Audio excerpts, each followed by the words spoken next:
Whenever a lead singer leaves a prominent band, it usually doesn't end well for them. But there's always an exception to the rule. And tonight we're going to talk about two major exceptions that are absolutely killing it in the year 1998. Who are we talking about? Find out next.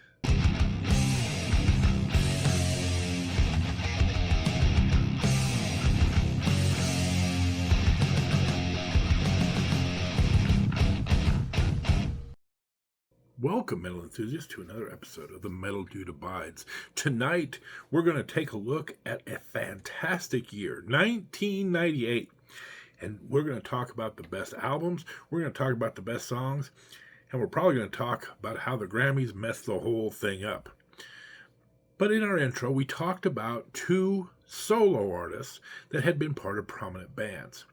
I'm talking, of course, of Bruce Dickinson, who a few years earlier had left Iron Maiden, and Rob Zombie, who had also departed from the band White Zombie after a little breakup between band members. Both of these artists are putting out great music in 1998 and are really going to try to take home the big prizes. So let's see how they do. But before we talk about the best albums and songs of the year, let's see who the Grammys thought were the best heavy metal of 1998.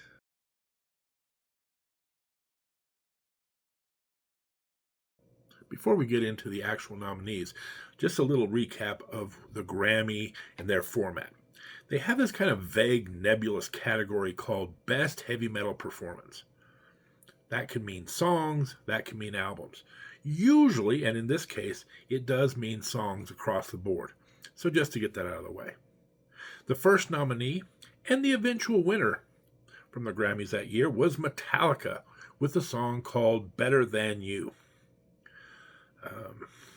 I don't want to upset the Metallica fans out there.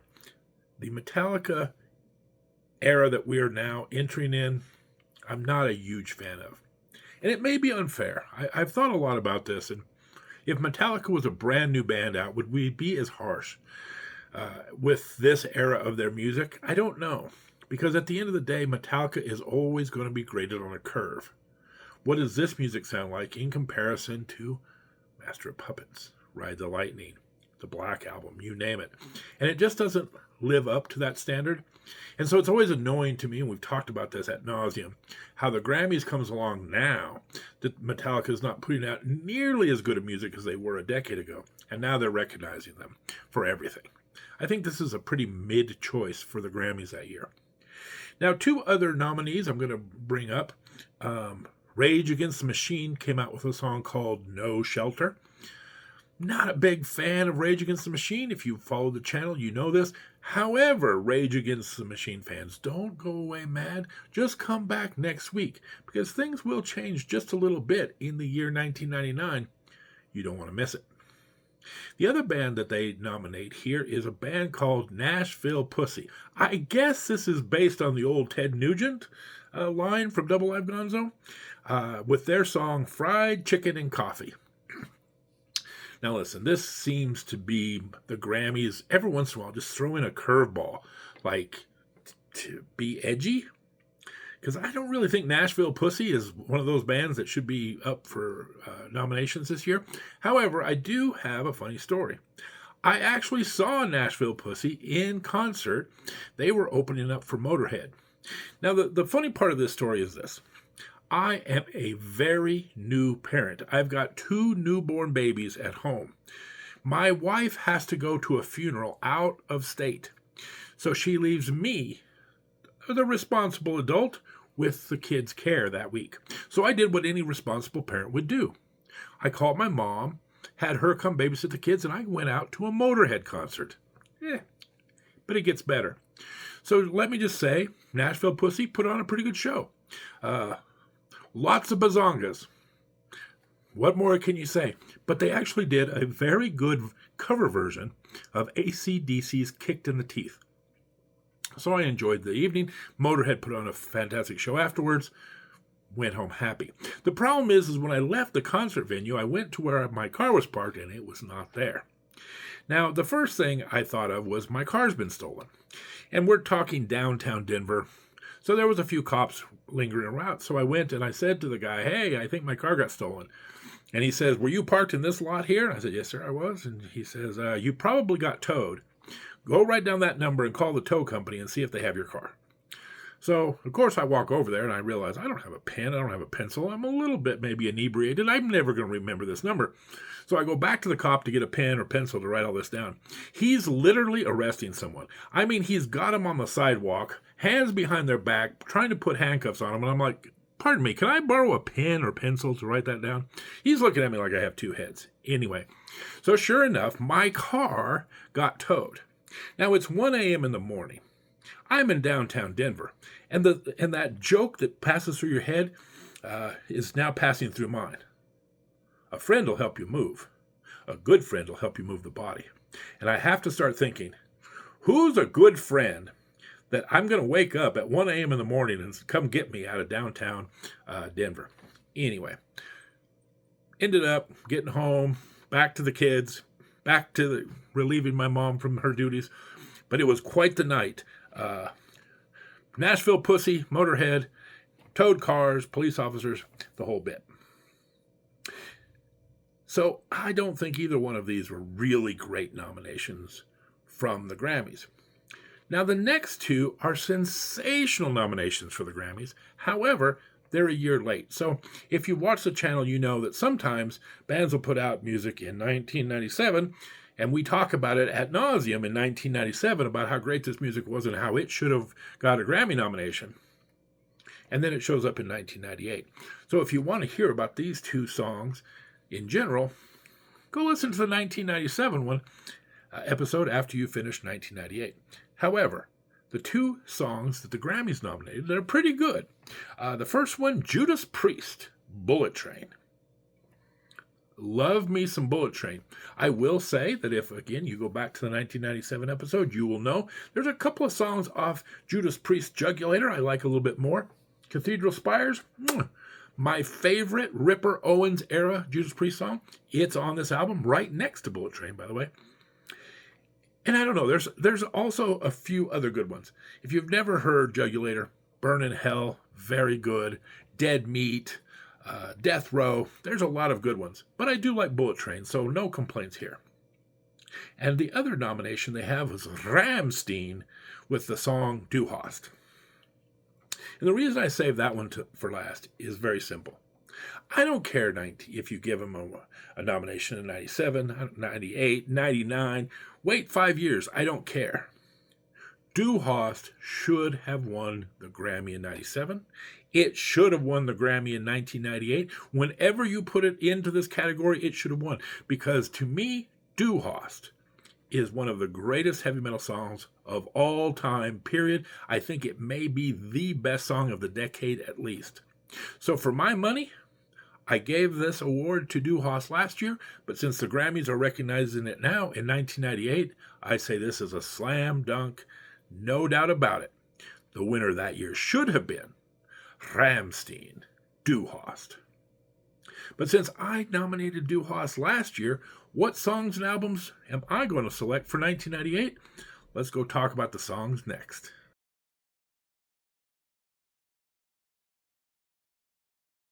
We talked about those solo artists at the beginning of the episode, and they're going to show up here prominently. Because our first nomination, Bruce Dickinson with his song, The Book of Thel. Ladies and gentlemen, this is one of the greatest heavy metal songs of all time. And I really don't feel a lot of people were tuned into Bruce Dickinson at this time. Keep in mind, traditional metal was kind of on its way out. A lot of people were listening to new metal. There was a lot of shift in focus. So do yourself a favor. Go out, listen to the entire album, Chemical Wedding, but in particular, go to the Book of Thel. And in particular, if you want to get the full impact, because sometimes, the placement of something on an album really makes a difference. Start at the Killing Floor. Listen to that, and then it will transition to the Book of Thel. Those two songs back to back are absolute masterpiece, beautiful, whatever accolades you want. So go listen to this. You'll be glad you did. Our second nominee is from a brand new band by the name of Godsmack and their song Voodoo. This, of course, is their debut album, and oh, what a debut album it was. Lots of good songs off this album to choose from. Keep Away was also strongly considered, but I just love the lyrics to Voodoo. I've always thought this was their best song, and it is our nominee number 2. The third nominee, Rob Zombie with the classic Dragula. I don't care if you're talking about White Zombie. I don't care if you're talking about Rob Zombie. I don't care if you're talking about some collaboration between another artist and Rob Zombie. To me, this is the absolute peak Rob Zombie song. I think Dragula is his absolute best. And he's had some great songs over the years. But this song, there's just something about it. It just gets right to your core, and it will make you headbang nonstop throughout. Our third nominee, Rob Zombie, Dragula. Our fourth nominee, Sabotage, with the song Turns to Me. One of the most underappreciated geniuses in the history of heavy metal is Paul O'Neill. Paul O'Neill has been writing such wonderful, just unbelievably vivid songs for Sabotage through this later stage. And let me just say, this comes off another progressive metal gem called Wake of Magellan. Let me say this about Sabotage. We talked about this a few years back. If you look at the early days of Sabotage, they were very much a traditional heavy metal / power metal band. Look no further than Hall of the Mountain King. But as Paul O'Neill starts to be an influence in the band, they start moving into a more progressive symphonic style. Gutter ballet, etc. So a lot of fans might have gotten confused. Maybe they were more power metal fans and left, didn't like the new direction. John Oliva had some health issues. He kind of leaves the band, but then kind of comes in and out. Of course, Chris Oliva is tragically killed in a drunk driving incident. And so I would not blame you if somehow down the road you might have lost track of the later day Sabotage catalog. But they have some buttes on here. Edge of Thorns, Dead Winter Dead, and right here, Wake of Magellan. Again, do yourself a favor and go into this late years of Sabotage catalog. I think you'll enjoy it greatly. Our final nominee, System of a Down, with their song Sugar. Kind of interesting, we have some real veterans in this category and a couple of newcomers. System of a Down, brand new band. I'll be honest, I'm not as big a System of a Down fan as a lot of people are, but I have to admit, when they hit, they hit. And Sugar is a hit. Love this song. Really gets you to shaking your head. A really great number. So once again, our 5 nominees. Book of Thel, Bruce Dickinson. Voodoo, Godsmack. Dragula, Rob Zombie. Turns to Me, Sabotage. And Sugar, System of a Down. And the winner is Rob Zombie, Dragula. We used to have a lot of fun with this song. I famously parodied a song where I took the song and turned it into the Star-Bellied Sneetches and Plain-Bellied Sneetches. Did a whole song. You probably had to be there for that one. But this is the absolute, like I said, peak of Rob Zombie. This thing is just such an infectious, catchy. It's really the strength of Rob Zombie is to be infectious, to be catchy, to be very rhythmic, but also very heavy. Rob Zombie is that perfect formula. Speaking of perfect formulas, let's talk about the best albums of 1998.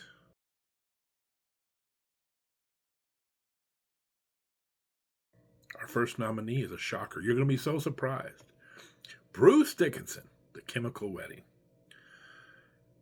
I've told this story on a few other episodes, so bear with me if you've been through from the beginning. When Bruce Dickinson left Iron Maiden, I just assumed, like so many others, that I would continue on listening to Iron Maiden and Bruce Dickinson would kind of be off in the background. He had put out a solo album right before he left Maiden Tattooed Millionaire that I thought was okay. Had kind of a Mott the Hopple, I think, cover on it for all the young dudes. Wasn't really into it, so I just assumed farewell, Bruce Dickinson. Hello, Iron Maiden. Well, Iron Maiden has put out a couple of pretty mediocre albums in the Blaze Bayley era, and Bruce Dickinson is just killing it. Not only is he doing great work here, he has brought in former Iron Maiden guitarist Adrian Smith, so they have collaborated and joined forces. So this is, half of Maiden's on this album, and I say this without hesitation. There have been some great Bruce Dickinson albums, solo albums. This is by far the best. So if you miss the Bruce Dickinson era of solo albums, run. Don't walk, run, and go to this one right here, The Chemical Wedding. When you go back to the 1997 video to learn all about Dewhurst and Cathedral Spires, we do a little special on power metal, and I talk about how, as good as power metal is, it doesn't normally make my top 5. And here, lo and behold, in 1998, it does. Because our second nominee, Blind Guardian, with their song Nightfall in Middle Earth. Is this power metal? Is this symphonic metal? Is it a nice combination of the two? It matters not. This thing is sensational. First and foremost, if you do a concept album based on the great works of J.R.R. Tolkien, you're going to have my interest. But what separates Blind Guardian? Yes, there's wonderful instruments. There's amazing composition of these songs. But the vocals on this album are unbelievably good. Our second nominee, Blind Guardian, with their Cimmerillion tribute, Nightfall in Middle Earth. Our third nominee comes with a bit of a melancholy note, Death, with the Sound of Perseverance. Unfortunately, this is the last Death album, as we're going to lose Chuck to, I believe, brain cancer just a few months, years down the road. But boy, these last 2 Death albums that he left us with are absolute gems. We had Symbolic, which was a really strong album back in 95, and now here with The Sound of Perseverance, really ending on a high note. Now, if you are not completely familiar with Chuck's work, this isn't the last album Chuck is going to make for us before he passes. He also has kind of a solo band called Control Denied. So if you love the music here, check that out. Our third nominee, Death, The Sound of Perseverance. Our fourth nominee, Iced Earth, with their album, Something Wicked This Way Comes. Iced Earth is one of those bands, right, that if you start to look through their entire catalog, or you come in at one album or another album, you might get a totally different experience than if you come in at a different time in the band.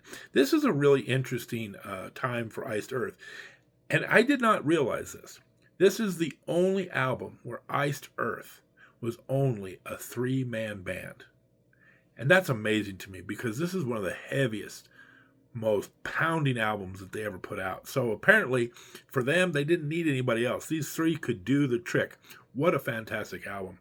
The other thing I want to point out on this album that's really cool is that they were trying to do, or they thought about doing, a concept album.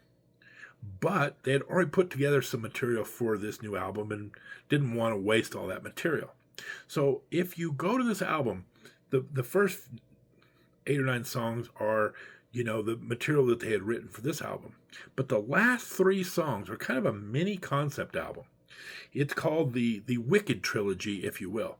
So if you want to give Iced Earth a try, if you haven't heard this album, if you're not a fan of this album, just for whatever reason, here's how I would go and listen to this. Go listen to the last 3 songs of the album. Don't cheat. Don't skip around. All 3 in their entirety. And you're going to find such brilliant writing and such a amazing. Those 3 songs put together like a little mini concert. It's so great. And then go back and listen to the rest of the album. Our fourth nominee, again, is Iced Earth, Something Wicked This Way Comes. Our fifth and final nominee, Opeth, My Arms, Your Hearse. You take progressive metal and you put death metal and you stick them together. Yes, please. I love this era of Opeth. Now, the funny thing about Opeth is they are going to go on to even bigger and greater things commercially. But right here, artistically, they're hard to beat. And right here, this is very early in their career. We talked about their last album, which was like these mini symphonies. Like every song on there was like 10 minutes plus. This is more like a traditional album, more a string of songs that are put together. And just to make it a level of difficulty, right, Opeth decides to make it a concept album. Oh, I love a good concept album. So what's this one about? Well, let me see if I can sum it up. The dude dies. But he's not happy with that. He doesn't want to go to his final destination. So he's trying to get back to the one he loves. He's trying to go back to among the people of living. But that doesn't work too well. Can't go back. So then he has this rather terrible idea to say, well, if I can't go back to the one I love, maybe I'll kill her and bring her to me. Well, that doesn't really work very well. So now the people that are still living start to realize that this dude's haunting them and trying to kill them and all the things, right? So they start to become annoyed with him, and his true love is now wants nothing to do with him. Just such a tragedy, such an interesting type of concept here. I think at the end of it, they finally both end up together in the realms down the road. But anyway, I probably butchered that terribly, but forget about all that. It's a tremendous album. You need to go listen to it. Our fifth and final nominee, Opeth, My Arms, Your Hearse. Ooh, what a year. Let's go through these 5 nominees again. Bruce Dickinson, The Chemical Wedding. Blind Guardian, Nightfall in Middle Earth. Death, The Sound of Perseverance. Iced Earth, Something Wicked This Way Comes. And finally, Opeth, My Arms, Your Hearse. And the winner is Bruce Dickinson, The Chemical Wedding. In any other year, any of these albums could have walked away with the prize. This is such a stacked field. But at the end of the day, I had to give it to Bruce Dickinson. And the reason being is this. Bruce Dickinson, of course, was in Samson before he came into Iron Maiden, spent at least a decade, right, in Iron Maiden, and then has gone on to do his solo career. To me, this is one of easily the top 3 or 4 Bruce Dickinson albums of all time. Like, to me, I'll try not to get too carried away right here. It's at least the best album that Bruce Dickinson's been involved in since Powerslave. I mean, peak Iron Maiden heights. I think this is a perfect album. I think it just, every song on it builds on the next song. I was talking about the marriage between The Killing Floor and Book of Thel. But all these songs flow, and he's telling a story. It's a concept album. It's brilliantly done. It has its ups, it has its downs. The one thing I'll say, I'm going to say something negative about Bruce Dickinson. There's times where Bruce Dickinson goes song to song to song to song, and you can't really, all the songs start to sound the same. He's got a very powerful voice, but it tends to have kind of a narrow range. This album is not like that. Every song is different. He's up, he's down, he does like a ballad, he gets heavy. This is the best Bruce Dickinson you're ever going to hear. It's just fantastic. I'm talking back to Number the Beast. I'm talking Peace of Mind, and maybe this one right here. I know that's a hot take, and Iron Maiden fans are like, what, you're saying this is better than Powerslave? I think I am. It's that good. So, again, I don't think a lot of people were paying attention to this era of Bruce Dickinson. There's a lot of, the late 90s, maybe it was just me, but I think there was a lot of people asleep at the wheel at this point. So go back and listen to all 5 of these albums. They are 5 of the best albums you're ever going to hear. So, we talked about them at the beginning. Congratulations to Rob Zombie, Dragula, Song of the Year, and congratulations to Bruce Dickinson for The Chemical Wedding. Now let's see what else the Grammys were cooking up that year.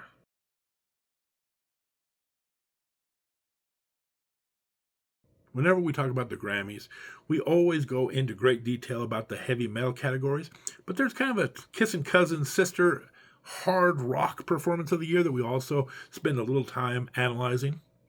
The winner that year was Robert Plant and Jimmy Page, who collaborated on Most High. Now, I'm going to say this. Whenever you see two members of Led Zeppelin getting together, that's big news. These are two of the biggest legends in the history of hard rock and heavy metal. But this song doesn't do anything for me. It almost feels like a Scottish jig. It's kind of got that kind of Celtic dance kind of vibe going. Robert Plant sounds just like Robert Plant does. That dude's voice never ages a bit. Amazing.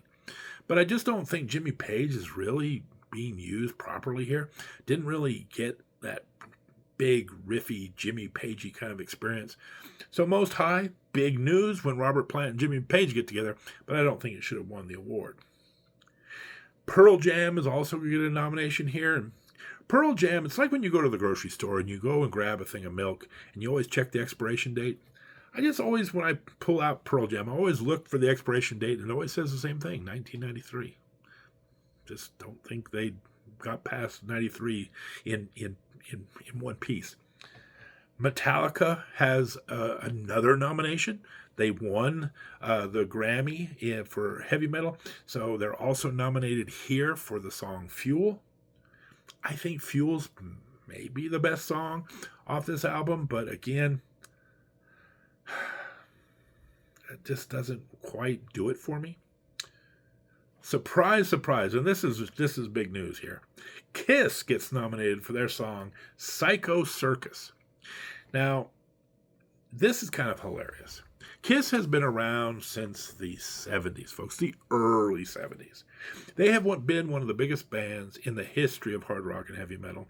They were one of the most commercially successful bands in the history of hard rock and heavy metal. And yet here, all the way back here in 1998, Kiss is going to get their first and only nomination ever. So while I'm not a huge fan of this era of Kiss, although this is back with Ace and Peter for a brief moment here, congratulations to the Grammys for kind of at least giving Kiss one nomination, but it's kind of a couple decades too late. And finally, Marilyn Manson gets a nomination here. Not a huge fan of this era of Marilyn Manson. There's a fellow by the name of Tim Skold that's going to team up with him in a couple of years. That era of Marilyn Manson, much more interesting to me than this one. So there are your 5 nominees. And again, Robert Plant and Jimmy Page the winner. But I don't think any of those bands should have brought home the award this year. You want my suggestion? There was a band out who put out one of the best albums of the year. I had a real hard time keeping it out of heavy metal albums or heavy metal song of the year. It's that good. Give me a little Monster Magnet and their album Power Trip. And if you don't want to give them the album, there's half a dozen songs on this album you could choose. Really catchy. If you're not familiar with Monster Magnet, they're considered, I think, a stoner metal, but they're so much more than that. Go check out Monster Magnet. Go check out Power Trip. They should have won the 1998 Hard Rock Performance of the Year. Now, a couple of other categories came in. Album of the Year went to Lauryn Hill. I find this fascinating because Lauryn Hill kind of ended up being a phony. If you followed all the controversies, she was getting a lot of her music and a lot of her inspiration from a band by Newark, and then was passing it off as her own. Now, I get it. Pop music, rarely the people who are famous for their pop music actually write the stuff that they're performing. It's a totally different atmosphere than heavy metal, but still, I thought it was kind of tacky for the Grammys to give this to Lauryn Hill when she was clearly, or not clearly, it was settled out of court. Who knows what really happened, but let's just say I think there was a little bit of plagiarism and a little bit of taking credit for something that she didn't really earn. And one other thing. One of the nominees for Album of the Year came from Madonna. Ladies and gentlemen, talk about reaching for the milk and finding an expiration date. Is anybody still listening to Madonna in 1998? I mean, I haven't listened to Madonna since she was voguing and doing La Isla Bonita. That's been a decade or so ago. Was anybody listening to Madonna 98? You see what's the problem with the Grammys? This is, I believe, Madonna's very first nomination. Madonna's long past her expiration date. Pearl Jam's long past their expiration date. Metallica's long past their expiration date. There seems to be a lot of acts that they didn't recognize when they should have, that they're now recognizing when they shouldn't be. It's just such a train wreck. Speaking of which, the rock group of the year, Aerosmith. I think a song that they came up with called Pink. They're the hard rock version of Metallica. Aerosmith has not really been putting out the most interesting music the last couple of years. And yet it seems like every other year, the Grammys are like, Rock Band of the Year, Aerosmith. And like, I love Aerosmith, so I'm glad they're picking up the hardware. And I'm glad Metallica's cleaning up on the hardware. But Aerosmith had two great runs. One in the 70s that was completely ignored by the Grammys, and one in the late 80s, early 90s that was completely ignored by the Grammys. And now, again, we're in 1998, and it's just like Aerosmith is just kind of playing out the string, if you will. If you go see Aerosmith at this era, they're not playing this stuff. They're playing all their old stuff because that's what people want to hear and that's what people want to see. But now the Grammys are infatuated. I think this is like the third or fourth Grammy that Aerosmith has received long after they put out their last really good bit of music, in my humble opinion. Song of the year, the love theme from Titanic. Who doesn't love the love theme from Titanic? Whatever. This was a big hit. Everybody was in love with either Kate Winslet or Leonardo DiCaprio. Fine. Love theme it is. The male performance for rock. Did the Grammys get one right? Lenny Kravitz, Fly Away. Yeah. This is one of the rare times that the Grammys actually pick a newer artist that's actually putting out the best material of their life. This is really good stuff by Lenny Kravitz. Now, the female rock performer is also fairly young, Alanis Morissette, but she is, again, this is not her peak performance.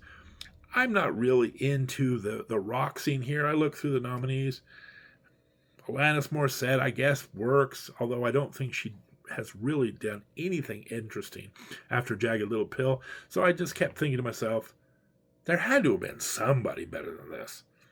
But who it was, I don't know. Wasn't paying that much attention. Speaking of which, Sheryl Crow wins for the best rock album. You know, again, I just don't understand what's going on here. We just got through talking about the great albums. Again, we know they're not going to pick a real heavy metal album for album of the year. It's never going to happen. For rock album, whatever. But System of a Down, Godsmack, Monster Magnet, there was a lot of good rock albums. You know, you want to give Metallica all these Grammy Awards. Put them in for rock album of the year. That's a little bit more appropriate than heavy metal and hard rock at this point, in my humble opinion. So, Sheryl Crow, I've said this before, I'll say it again. Is she even rock? Anyway, that's our episode. 1998's in the book. We've got one more year in the 1900s, and we're going to be doing that next Tuesday. And if you want to find out who cleans up in 1999, ring the bell. Subscribe. Be alerted to all of our content. We try to do this every Tuesday. We've been going through heavy metal and hard rock every year. We started way back in 1967, and now we're about to finish up the entire 20th century. Unbelievable. So join up with us. Subscribe. Feed the YouTube algorithm, and we'll see you right back here next Tuesday. In the meantime, this is the Metal Dude signing off. Take care.